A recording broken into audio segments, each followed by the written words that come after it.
Dumagundong ang kulog sa kalangitan. Tila hindi napapansin ni Kevin. Nakatingin pa rin siya sa taong nasa larawan. Ang kulog na ito ay parang eksakto sa araw ng libing ni Ara. Ara. Tawag ni Kevin na may malalim na pagmamahal. Ngunit walang sumasagot.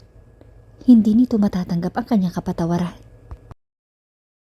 Nag-aalalang lumabas ang asistan sa kotse na may hawak na payong. Bagamat inutusan ito ni Kevin na huwag siyang abalahin. Ngunit hindi maaaring baliwalain ng asistan ang kapakanan ni Kevin. Lumapit siya kay Kevin na may dalang payong. Sir, umuulan na. Inilipat ng asistant ang itim na payong upang matakpan si Kevin. Hindi na kailangan. Tinabi ni Kevin ang payong at sinalubong ang ulan. Sir, 1 taon na ang nakakalipas. Oras na para bumitaw ka. Bumitaw. Mas madali iyong sabihin kaysa gawin. Tunay na ang pagbitaw ay isang mahirap na bagay para sa akin. Isa pa, ni hindi ko man lang naisip na bumitaw. Napapanaginipan ko siya taon-taon. Sa aking panaginip, paulit-ulit akong humihingi ng tawad sa kanya. Sinasabi ko sa kanya na alam ko na ang totoo. Na alam ko na ang pagmamahal niya sa akin. Ngunit nakatalikod lang siya. Ayaw niya tumingin sa akin ng harapan. Hindi pa ba niya ako napapatawad? Malungkot na tanong ni Kevin sa kanyang asistan. Hindi alam ng asistan kung paano aaliwin ang kanyang amo. At sasabihing mga haka-haka lamang iyon. Talagang napagtanto ko ang aking pagkakamali sa paraan ng pagtrato ko sa kanya noon. Paano ko nagawang saktan ang isang taong tunay na nagmamahal sa akin? Tanong ni Kevin sa kanyang sarili. Ngunit ang kinahinatnan ng kanyang mga pagkakamali ay hindi na mababawi. Sandaling natahimik ang dalawa bago muling nagsalita si Kevin. Tara, samahan mo ako sa isang lugar. Hindi na nagtanong pa ang asistan at nagmaneho na siya sa patutunguhan sa itinuro ni Kevin. Huminto ang sasakyan sa bahay ni Valerie. Sa nagdaang taon, walang ginawang pagsisikap si Kevin sa pagtulong kay Valerie. Ngunit ganun pa man, unti-unting bumuti ang kalusugan ni Valerie. Bakit ka na pa rito?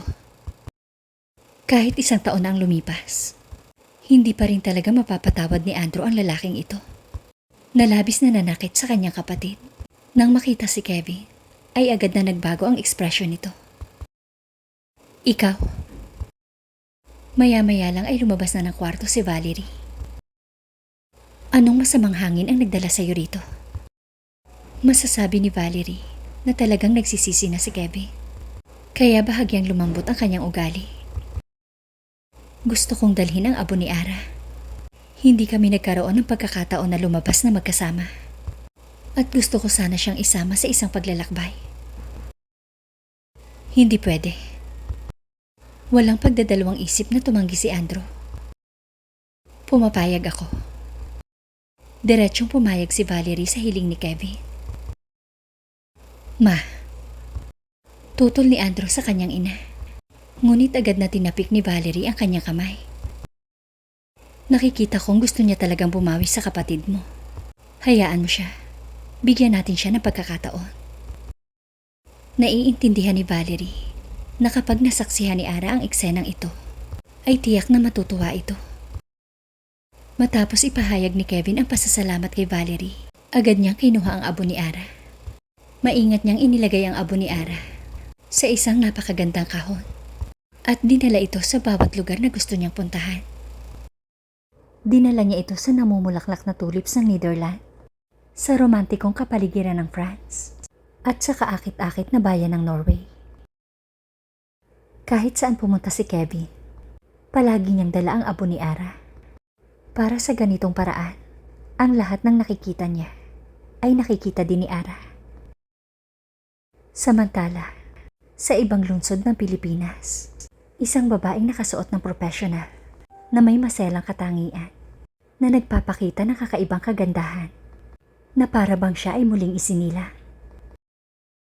Inilabas ng babae ang mga dokumento sa mesa ng nakangiti. Gary, tingnan mo ang mga drafts ng disenyo. para sa kompetisyong ito. Isang pamilyar na boses ang narinig.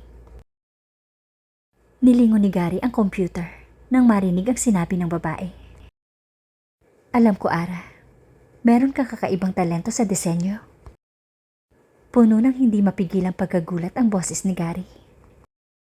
Sumikat ang sikat ng araw sa mukha ni Ara sa pamamagitan ng maamong kagandahan hanggang sa maselang katangian niya. Ang taong naging abo ay nakatayo dito ngayon at buhay na buhay. Nakita ko ang mga kalahok sa kompetisyon sa disenyo na ito. Bawat isa sa kanila ay may talento. At ang ilan sa mga designer ay nanalo ng ilang parangal sa buong mundo. Naisip ni Ara na mahalagang maging maingat. Ang design competition na ito ay napakahalaga para sa kanila. Bagamat ang kumpanya ni Ara ay nakakuha ng ilang reputasyon sa industriya, tila naabot nito ang rurok ngayong taon. Ang kompetisyon sa disenyo na ito ay maaaring isang pagkakataon. Kung mananalo sila ng isang parangal, ito ay lubos na magpapahusay sa reputasyon ng kumpanya. Ara, gusto kong kunin mo ang iyong mga gawa para personal na dumalo sa kompetisyon. Nais ni Gary na bigyan ng pagkakataon si Ara na sumikat sa industriya ng disenyo. Hindi pwede, Gary. Kailangan ko pang umuwi at alagaan si Teo. Nang banggitin ni Ara si Teo, ay lumambot ang kanyang ekspresyon. Tama, kung sasali ka sa kompetisyon, baka mag-alala ka na maiwan si Teo sa isang yaya. Sobrang protective ni Ara sa kanyang anak. Mula nang ipinanganak si Teo, walang araw na nawala ito sa kanya. Nako, dapat palang lumaki agad si Teo. Humalakhak si Gary.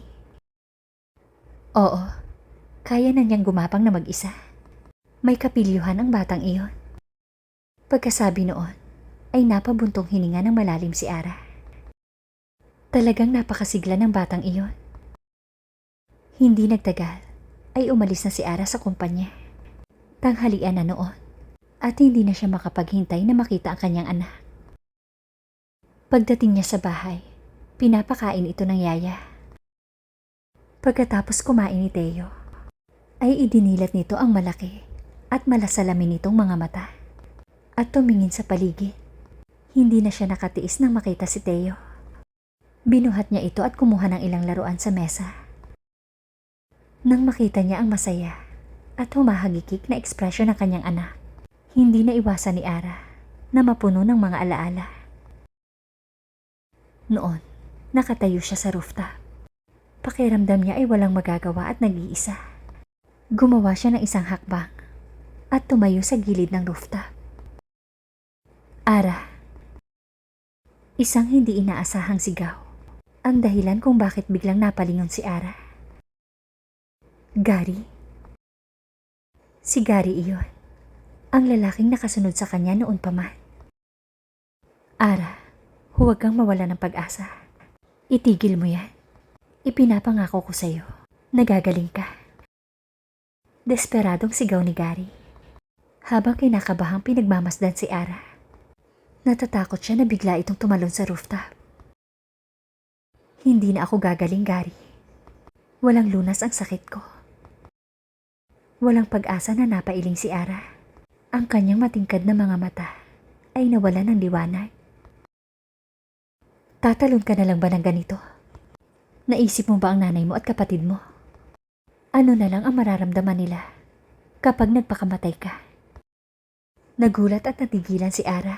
Sa katunayan, iniisip lamang niya ang tungkol sa kanyang sarili at hindi kailanman isinaalang-alang ang ibang tao. Halika dito, sabay tayong mag-isip ng solusyon. Matutulungan kitang ilayo kay Kevin ng tuluyan. Nagpagulo ang mga salitang ito sa desisyon ni Ara. Maipapangako mo ba yan sa akin, Gary? Maingat na tanong ni Ara. Huwag kang mag-alala. Tutuparin ko ang pangako ko. Nawala na ng pag-asa si Ara kay Kevin. Pero ngayon, ay handang tumulong si Gary sa kanya. At naisip niya na kung siya ay mamamatay, ano ang mangyayari sa kanyang ina at kapatid? Isang kislap ng pag-asa ang sumilay sa mga labi ni Ara. Dahan-dahan siyang humakbang patungo sa direksyon ni Gary. Mabilis na humakbang si Gary at niyakap si Ara ng mahigpit. Tila ayaw niyang pakawalan ito. Kapag nagkataon, maglalaho ito na parang bugso ng hangin. Sa mga sumunod na pangyayari, nagpanggap si Gary sa pagkamatay ni Ara. Ang mga bahid ng dugo, ang singsing sa kasal, at ang katawan ng isang babae na may pagkakahawig sa pangangatawan ni Ara ay matagumpay na nanlinlang kay Kevin. Sa tulong ni Gary, gumaling si Ara sa bone cancer. Sa isang foreign hospital ay ganap siyang gumaling. Kontento na si Ara sa kanyang kasalukuyang buhay. Dahan-dahan niyang pinakalma si Teo sa kanyang mga bisig. Sa wakas, ay nakalaya na siya kay Kevin Harris. Inayos niya si Teo sa isang komportableng posisyon. Pagkatapos ay binuksan niya ang TV upang panoorin ang patuloy na kompetisyon. Ha? Paano nangyari ito? Isang modelo ang umaarangkada sa entablado na may suot na disenyo. Ngunit hindi sa kanya nakapangalan ang designer. Paano ito nangyari? Ito ang kanyang disenyo. Bumilis ang tibok ng puso ni Ara. May traidor kaya sa kumpanya? Paulit-ulit na pinanood ni Ara ang modelo na nakasuot ng eksaktong kaparehong damit ng kanyang disenyo. Sa wakas ay napagtanto niyang may nangopya sa kanyang disenyo. Alam ni Ara ang inspirasyon sa likod ng kanyang disenyo. At imposibleng magkaroon ng parehong inspirasyon ang nagdisenyo ng eksaktong parehong damit. Jubel, alagaan mo muna si Teo. May importante lang akong gagawin. Kinuha ng yaya si Teo at tumango. Ngunit hinawakan ng maliit na kamay ang damit ni Ara at ayaw bumitaw. Baby, aalis lang si Mami saglit. Babalik din agad ako. Lumambot ang puso ni Ara. Pero nang maisip niya ang nangopya sa kanyang disenyo, ay hindi niya ito maaaring palampasin. Seryosong bagay ito sa kanilang kumpanya. Kailangan niya itong hawakan ng perpekto. Muli niyang niyakap si Teo. At tila naintindihan ng bata ang intensyon ng kanyang ina. At sa wakas ay bumitaw ito sa pagkakahawak. Kinuha ni Ara ang kanyang bag at nagmamadaling pumara ng taxi. At pumunta sa venue ng design competition. Habang nasa daan, ilang beses niyang tinawagan si Gary. Ngunit walang sumasagot. Samantala, sa lugar ng kompetisyon, ang disenyo ni Ara ay hindi ang unang ipinakita. Kaya naman nang makita ni Gary ang disenyo na kapareho na kay Ara, natigilan din siya. Ang disenyo ng trabaho ni Ara ay naka-schedule na ipakita sa ibang pagkakataon. At kung ito ay ipapakita ngayon, ito ay malinaw na maglalagay sa kanila sa isang dehado. Naramdaman na ng ilang media reporters ang bango ng balita at agad na pinalibutan si Gary. Naging abala si Gary sa pagsagot sa mga katanungan at tuluyang hindi napapansin ang pagtunog ng kanyang telepono. Lalong nabalisa si Ara dahil wala siyang natanggap na tugon mula kay Gary. Pagdating sa venue, mabilis siyang bumaba ng sasakyan at nagmamadaling tinungo ang competition area. Sa tulong ng kanyang assistant, sa wakas ay nakahinga si Gary. At nang tumingala siya ay nakita niya si Ara. Kaagad na inutusan ni Gary ang kanyang assistant na tiyaking walang ibang reporter na makakakita kay Ara. Anong nangyayari? Paano ito nangyari? Nagkaroon ba ng spy sa loob ng kumpanya? Sa sobrang pag-aalala, binomba ni Ara si Gary ng sunod-sunod na tanong. Napailing na lang si Gary dahil hindi rin niya alam ang tungkol sa sitwasyon. Gary, magtiwala ka. Hindi ako nangopya. Sabi ni Ara na puno ng katigasan ang boses. Naniniwala ako sa iyo. Siguradong may nag-leak ng drop sa kumpanya natin. Talagang sila ay nagpakababa upang gumamit ng kahiyahiyang mga taktika. Ang salitang sila na tinutukoy ni Gary ay ang Shant Group. Ang kumpanyang ito ay matagal na nilang katunggali At ngayon lang napansin ni Gary na ang nagdisenyo ng katulad ng kay Ara ay ang Shot Group. Wow, tingnan mo kung sino ito. Di ba Miss Plagarizer natin ito? Biglang naputol ang pag-uusap ni Ara at Gary sa isang boses na puno ng pangungutya. Lumingon si Ara at nakita ang nakaistilong bihis na babae. Tinitigan siya nito ng mapanuksong tingin. Sa isang iglap, nakaramdam ng matinding galit si Ara dahil ito ang unang pagkakataon na nakatagpo siya ng isang mapangahas na nangopya. Hindi ako nangopya. Matigas ang tono ng boses ni Ara. Ikaw si Lilian Poblete, tama? Nakita ko na ang iyong mga naunang disenyo. At ang mga estilo ay tila salungan. Walang magkakaugnay na mga konsepto ng disenyo. Tila marami ka nang nakopyang design. Pinag-aralang mabuti ni Ara ang mga naunang design ni Lilian bago pumunta dito. Nakapag-aral ka ba? Alam mo ba ang mga pangunahing prinsipyo ng disenyo? Hindi kinaya ni Ara ang pang-iinsulto ni Lilian sa disenyo. Bakit? Sa tingin mo ba alam mo ang lahat? Kung talagang gawa mo yan, bakit kinopya mo ang mga gawa ko? At pagkatapos ay sisisihin mo ako? Wala akong maalala na tumatak ang disenyo mo sa design industry. Bagamat napanatili ni Lilian ang isang maayos na ekspresyon, nakaramdam pa rin siya ng konting pagkabalisa sa kanyang loob. Tama si Ara. Ang ilan sa kanyang mga nakaraang gawa ay talagang nakamit niya sa pamamagitan ng plagiarism.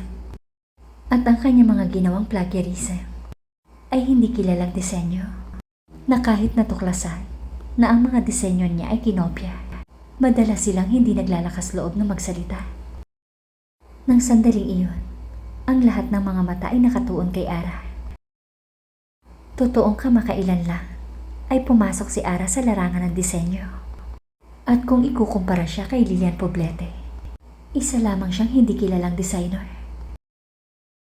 Gayunpaman, nakaisip ng diskarte si Ara. Mahinahon siyang umakyat sa entablado. Nagbigay siya ng nakakaaliw ng ngiti kay Gary at pagkatapos ay kinuha ang mikropono. Thank you guys for listening and watching. Seeing eyes of my